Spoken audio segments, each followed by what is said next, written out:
Bismillahirrahmanirrahim. Assalamualaikum warahmatullahi wabarakatuh.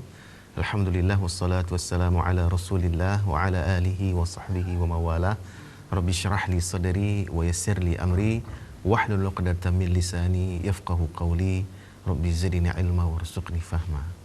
Para pemirsa ACTV yang dimuliakan Allah Subhanahu wa taala, kembali lagi kita di Ustaz Menjawab, dan pada kesempatan pagi ini kita akan menyampaikan satu tema, yaitu Muslim kok takut Islam. Ya, ini mungkin tema yang mungkin sedikit menggugah, ya. Bersama kita sudah hadir seorang narasumber yang sudah tidak asing lagi di layar televisi kita. Beliau bernama Ustadz Hermansyah Adnan SAG. Ya, Assalamualaikum Ustadz. Waalaikumsalam. Masya Allah. Sehat Ustadz ya? Alhamdulillah, Masya Allah. Nah, kita akan bicara banyak berkaitan dengan tema ini Ustadz, Muslim kok takut Islam. Jadi ini fenomena yang sudah menggejala saya lihat di berbagai belahan dunia, termasuk di Indonesia sendiri. Misalnya ada tokoh bangsa yang pada masa lalu pernah menyampaikan satu ungkapan, yaitu suara kidung lebih merdu dari suara azan. Sehingga ucapan tokoh bangsa ini kemudian jadi heboh lah, ya kan, di masyarakat Muslim Indonesia. Nah, jadi ini satu contoh bahwa ternyata beliau sendiri yang beragama Islam, ya, tapi ternyata takut dengan Islam sampai mengeluarkan statement-statement yang seperti itu. Bahkan belakangan ini kita juga melihat fenomena adanya pejabat-pejabat yang tidak terlalu suka dengan Islam. Bahkan ada pernyataan-pernyataan seperti azan tidak perlu terlalu keras dan sebagainya. Nah, ini mungkin satu contoh bahwa Muslim takut dengan Islam. Nah, kira-kira kenapa bisa terjadi suasana atau kondisi seperti itu, Ustaz? Ya,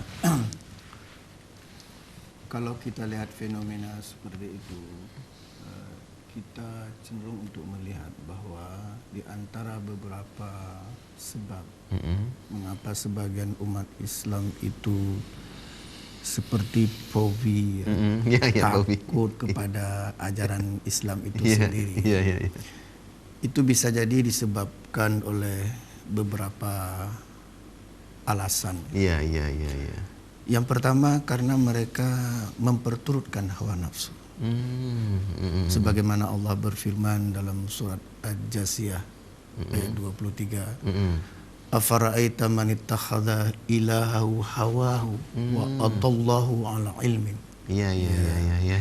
Allah mengatakan, apakah kamu tidak melihat orang yang menjadikan hawa nafsunya sebagai Tuhannya, dan Allah membiarkan ia sesat berdasarkan ilmunya. Orang berilmu juga bisa sesat karena memperturutkan hawa nafsu. Mungkin merasa jika syariat Islam diterapkan, ia tidak lagi bisa leluasa untuk korupsi, misalnya. Tidak lagi punya kesempatan yang luas untuk berzina, dan sebagainya. Nah, kalau ini masalahnya, maka kita harus melihat sisi moral, moral bangsa, khususnya anak negeri, diantaranya adalah ya masyarakat biasa ataupun pejabat. Itu yang pertama kita lihat. Yang kedua, ada sebagian orang yang salah paham terhadap Islam. Mereka memahami seolah-olah Islam itu keras, teroris. Karena yang mereka lakukan ketika melihat Islam itu dari sisi antropologinya. Dari sisi perilaku sebagian umat Islam yang salah paham terhadap Islam.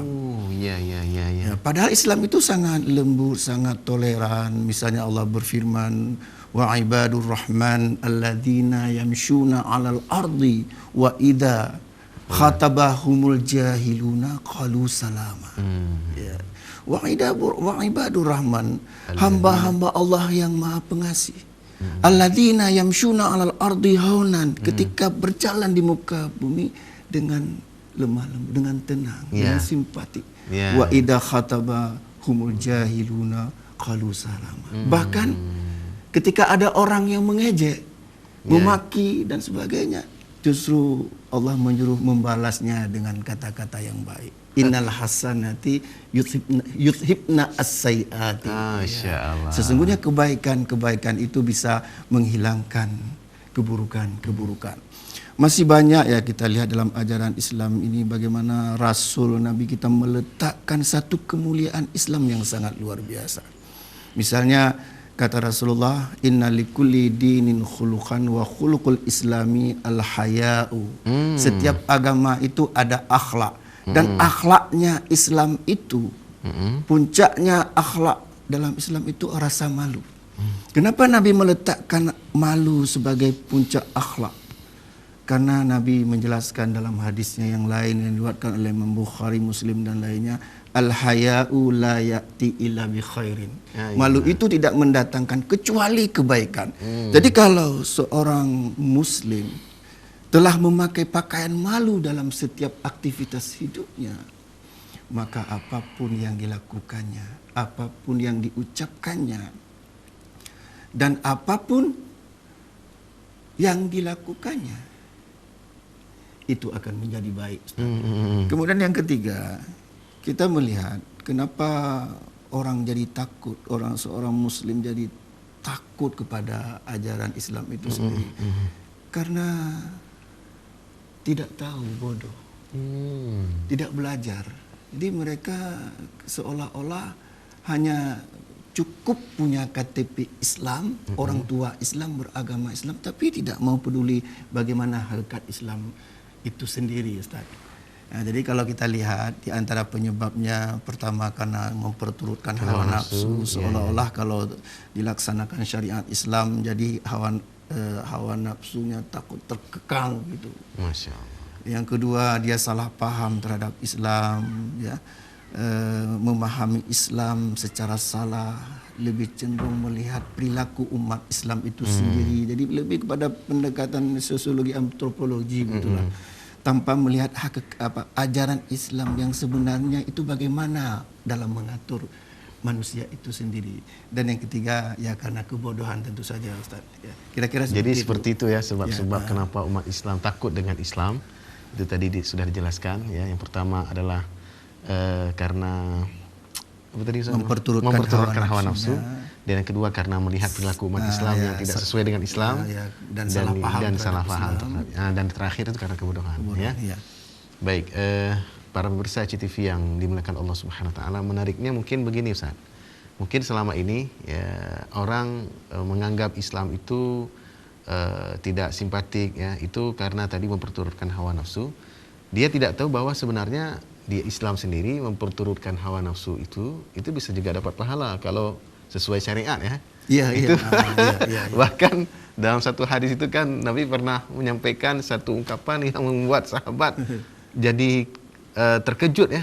Kok bisa ya begitu? Wa fi bud'i ahadikum sadaqah gitu. Iya. Nah, itu bagaimana Ustaz mungkin menjelaskannya? Jadi kalau kita melihat ya bahwa salah satu potensi yang diberikan oleh Allah itu adalah nafsu.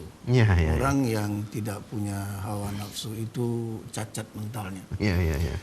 Jadi di antara karunia Allah memberikan kita perasaan yang di sana juga ada potensi nafsu yang merupakan anugerah nikmat Allah. Tetapi nafsu kita, perasaan kita yang berhubungan dengan nafsu apa saja termasuk syahwat, itu harus dilandasi dengan satu firman Allah, walladzina amanu asyaddu hubban lillah. Orang-orang yang beriman amat besar cintanya kepada Allah.